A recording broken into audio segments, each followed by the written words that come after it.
ಶಾಲೆಗಳಿಗೆ ಹೆಚ್ಚು ಒತ್ತು ಕೊಟ್ಟು ಕೆಲಸಗಳನ್ನು ಮಾಡ್ತಾ ಇದೆ. ನಿಮಗೆಲ್ಲ ತಿಳಿದ ಹಾಗೆ ಗ್ರಾಮೀಣ ಭಾಗದಲ್ಲಿ ಹೆಣ್ಮಕ್ಳು ದೂರದಿಂದ ಸ್ಕೂಲ್ ಬರಬೇಕಂದ್ರೆ ತುಂಬ ಕಷ್ಟ ಇರೋ ಅದೊಂದು ಕಾರಣಕ್ಕಾಗಿ ಸುಮಾರು ಮನೆಗಳಲ್ಲಿ ಹೆಣ್ಮಕ್ಳನ್ನು ಶಾಲೆಗೆ ಕಳಿಸ್ತಾ ಇಲ್ಲ. ಆ ಒಂದು ಕಾರಣದಿಂದ ನಮ್ಮ ರೋಟರಿ ಸಂಸ್ಥೆ ಕಳೆದ ಸುಮಾರು ವರ್ಷಗಳಿಂದ ಪ್ರತಿ ವರ್ಷ ನಮ್ಮ ಕೋಲಾರ ಝೋನ್ಗೆ 100 ಸೈಕಲ್ಗಳನ್ನು ಕೊಡ್ತಾ ಬರ್ತಾ ಇದೆ. ಆ ಒಂದು ಕಾರ್ಯಕ್ರಮದ ಅಡಿಯಲ್ಲಿ ಈ ವರ್ಷ ಕೂಡ ನಮ್ಮ ಕೋಲಾರ ಝೋನ್ನ ಪ್ರತಿ ಗ್ರಾಮೀಣ ಭಾಗದ ಸರ್ಕಾರಿ ಶಾಲೆ ಮತ್ತು ಅನುದಾನಿತ ಶಾಲೆಗಳ ಹೆಣ್ಣು ಮಕ್ಕಳಿಗೆ ಪ್ರತ್ಯೇಕವಾಗಿ ಸೈಕಲನ್ನು ಕೊಡ್ತಾ ಬರ್ತಾ ಇದೆ.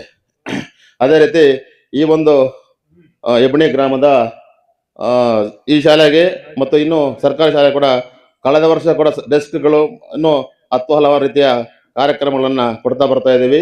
ಈ ಒಂದು ರೋಟರಿ ಸಂಸ್ಥೆ ಮುಖ್ಯವಾಗಿ ಯಾರು ಕೊಡುಗೈ ದಾನಿಗಳಿದ್ದಾರೆ ಅವರಿಂದ ದಾನವನ್ನು ತಗೊಂಡು ಯಾರು ನೀಡಿ ಪೀಪಲ್ ಇದ್ದಾರೆ, ಯಾರಿಗೆ ಅವಶ್ಯಕತೆ ಇದೆಯೋ ಅಂಥವ್ರಿಗೆ ಕೊಡುವಂಥ ಕಾರ್ಯಕ್ರಮ ಸುಮಾರು ವರ್ಷಗಳಿಂದ ಮಾಡ್ತಾ ಬರ್ತಾ ಇದೆ.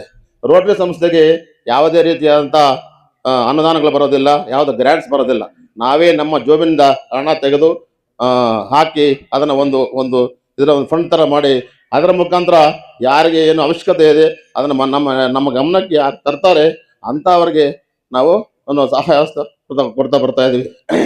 ಆ ಒಂದು ನಿಟ್ಟಿನಲ್ಲಿ ಈ ಸಾರಿ ಕಳೆದ ವರ್ಷ ಫ್ರೀಯಾಗೆ ಕೊಡ್ತಾ ಇದ್ವಿ ಸೈಕಲ್ಲು. ಈಗ ಫೌಂಡೇಶನ್ಗೆ ಏನಾದರೂ ಕೊಡಲೇಬೇಕು ಅಂತ ನಮ್ಮ ಮೇಲಿನ ಅಧಿಕಾರಿಗಳು ಏನಾದರೂ ತಗೋಬೇಕು ಫೌಂಡೇಶನ್ಗೆ, ಇನ್ನೂ ಯಾರಿಗಾದರೂ ಹೆಲ್ಪ್ ಆಗುತ್ತೆ ಅನ್ನೋ ನಿಟ್ಟಿನಲ್ಲಿ ಫೌಂಡೇಶನ್ಗೆ ಪ್ರತಿ ಸೈಕಲ್ಗೆ 2,000 ಕೊಡಬೇಕು ಅಂತ ಆದೇಶ ಮಾಡಿದ್ರು. ಆ ಒಂದು ನಿಟ್ಟಿನಲ್ಲಿ ನಮ್ಮ ಗ್ರೂಪಲ್ಲಿ ಮೊದಲು ಮೆಸೇಜ್ ಹಾಕಿದ್ವಿ, ಈ ಥರ ಇದೆ, ಯಾರಾದರೂ ದಾನಿಗಳಿದ್ರೆ ಕೈ ಜೋಡಿಸಿ ಅಂತ. ಮೊದಲನೇ ತಕ್ಷಣ ನಮಗೆ ರೆಸ್ಪಾಂಡ್ ಮಾಡಿದವರು ನಮ್ಮ ಗೊಳ್ಳಳ್ಳಿ ಪ್ರಭಾಕರ್ ಅವರು. ದಯವಿಟ್ಟು ಅವ್ರನ್ನ ಚಪ್ಪಾಳೆ ಕೊಡಬೇಕು. ಅವ್ರು ಹಾಕಿದ ನಂತರ ಇನ್ನೂ ಹಲವು ಸದಸ್ಯರು ಇನ್ನು ನಾವು ಕೊಡ್ತೀವಿ ಸೈಕಲ್ಸ್ ಬೇಕು ಅಂತ ಹೇಳಿದ್ರು. ಅವರ ಒಂದು ಒತ್ತಾಯದ ಮೇರೆಗೆ ಇನ್ನು ಗುಮ್ಲಾಪುರ ಸ್ಕೂಲ್ಗೆ ಒಂದು 4 ಸೈಕಲ್ ಕೊಟ್ಟಿದ್ದೀವಿ.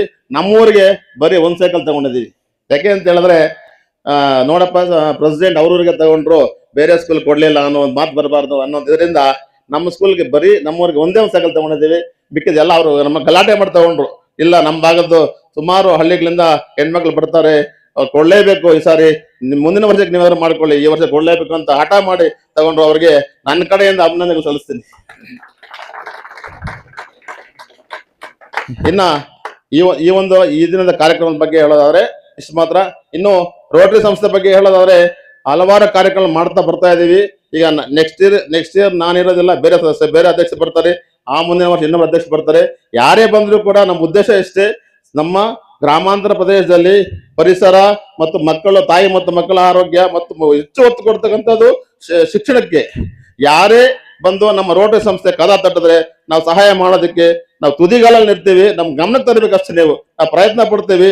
ಯಾವತ್ತೂ ಕೂಡ ಸರ್ಕಾರಿ ಶಾಲೆಗಳ ಮತ್ತು ಸರ್ಕಾರಿ ಶಾಲೆ ಮಕ್ಕಳ ಶೈಕ್ಷಣಿಕ ಉದ್ದೇಶಕ್ಕಾಗಿ ಮತ್ತು ತಾಯಿ ಮತ್ತು ಮಗು ಆರೋಗ್ಯ ವಿಚಾರ ಆಗಲಿ, ಹೆಲ್ತ್ ಕ್ಲಬ್ ಆಗಿರ್ಬೋದು, ಏನೇ ಒಂದಿರಲಿ, ನೀವು ಗಮನಕ್ಕೆ ತಂದ್ರೆ ನಾವೆಲ್ಲ ಸದಾ ಸಿದ್ಧವಾಗಿರ್ತೀವಿ ಅಂತ ಹೇಳ್ತಾ ನನ್ನ ಮಾತನ್ನು ಮುಗಿಸ್ತಾ ಇದ್ದೀನಿ. ಜೈ ಹಿಂದ್.